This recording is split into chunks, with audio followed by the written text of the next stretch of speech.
आमचा परिवार आज ऑलमोस्ट मला वाटतं आमचा सेवक नंबर 430 आहे. माझे आजोबा लेखरामजी चौधरी गुरुजी हे तिरोडा क्षेत्रातले सगळ्यात पहिले सेवक होते. आणि म्हणजे तुम्ही असं बोलू शकता की मी लहानपणी खूप जास्त वेळ बाबांच्या सानिध्यात आणि बाबांच्या परिवाराच्या सपोर्टमध्ये माझं खूप लहानपण गेलं आहे. आमचा परिवार वडेगाव तिरोडा वडेगाव माझं गाव आहे. तिरोडाजवळ गोंदियाकडे. तिथून आमचा परिवार येतो. मी एक मध्यमवर्गीय परिवाराचा मुलगा आहे.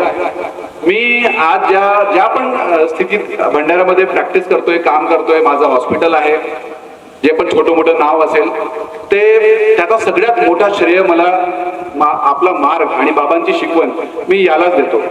माझे म्हणजे दहावीची परीक्षा होती. मला आठवतं मी बाबांच्याकडे गेलो आणि बाबांनी मला 10वीच्या परीक्षेच्या आधी आशीर्वाद दिला की माझ्या वडिलांना ते राजू बोलायचे, राजू तेरा बेटा बहुत बड़ा आदमी बनेगा. आणि फक्त त्यांनी सत्कर्म आणि आपल्या सत्य मर्यादा प्रेम हे 3 शब्द फॉलो करून पुढे जायला पाहिजे. आणि मी तुम्हाला खरंच सांगतो, माझ्या जीवनातले जितके पण अनुभव आहेत, मला जिथे जिथे असं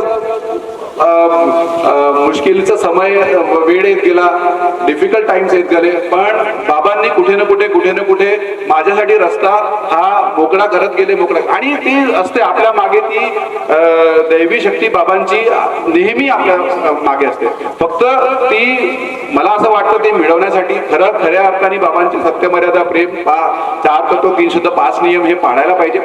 आणि थोडंसं मी अजून डॉक्टर म्हणून एक बोलू इच्छितो की आपल्या मार्गाचा जो म्हणजे गैरवापर म्हणजे थोडा अंधविश्वास ह्या सगळ्या गोष्टीमधून बाबांनी काढायला हा मार्ग घेतला आहे. कुठला पण आपल्या मार्गात सगळे समाजाचे, सगळ्या जातीचे, सगळ्या समाजाचे लोक आहेत. स्त्रियांना, मुलांना, सगळ्यांना आदर सत्कार आहे. तर हे खऱ्या अर्थाने हे जे गोष्टी आपल्या सगळ्या परिवारामध्ये ज्यांनी फॉलो करतात त्यांना खरंच ती दैवी शक्ती त्यांच्या मागे राहते. थोडंसं 2 गोष्टी मी बोलू इच्छितो एक डॉक्टर म्हणून की थोडं उपचाराबद्दलचा अंधविश्वास हे टाळायला पाहिजे. त्याच्यामुळे आपल्या मार्गाला थोडं वाईट नाव येतं.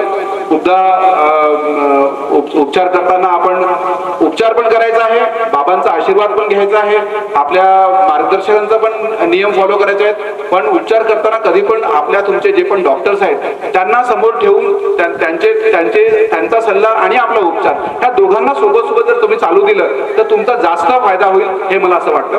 दुसरं, मी समाजात जे आता कुरीती बघतो, आपण नावासाठी अनेक वाईट व्यसनमध्ये फक्त दारूला सम्मिलित करतो आणि फक्त दारू बंद करण्याबद्दल, दारूबंदीबद्दल आपण जास्त भर देतो. आणि काही लोक गर्व पण ठेवतात की बाबा मी मार्गावर आहे, मी दारू बंद केला. पण मी त्याला विचारतो दुसरीने, मग खर्रा खातो का?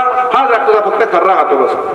ठीक आहे. तर खर्रा, तंबाखू हे पण नस हे पण त्या अनेक वाईट व्यसनामध्ये येतं. आणि बाबांचे जर तुम्हाला खऱ्या अर्थाने जर सेवक बनायचंय तर ह्या सगळ्या वाईट व्यसनापासून तुम्हाला दूर व्हावं लागेल. आणि हे तुमच्या आरोग्यासाठी पण, तुमच्या परिवाराच्या चांगल्या सुदृढ आरोग्यासाठी पण हे गोष्टी महत्वाच्या राहतील. बस इतकेच बोलून मी माझे 2 शब्द थांबवणार. आणि मी तुम्हाला खरंच सांगतो, एक खूप छोट्या परिवारातला मी आज ज्या पण जागेवर पोहोचलोय, मला बाबांनी आणि बाबांच्या दैवी शक्तीने मी ह्या जागेवर आलो आहोत. त्याच्याबद्दल मी त्यांचा मनपूर्वक धन्यवाद नेहमी जीवनभर करत राहणार. थँक्यू. नमस्कार.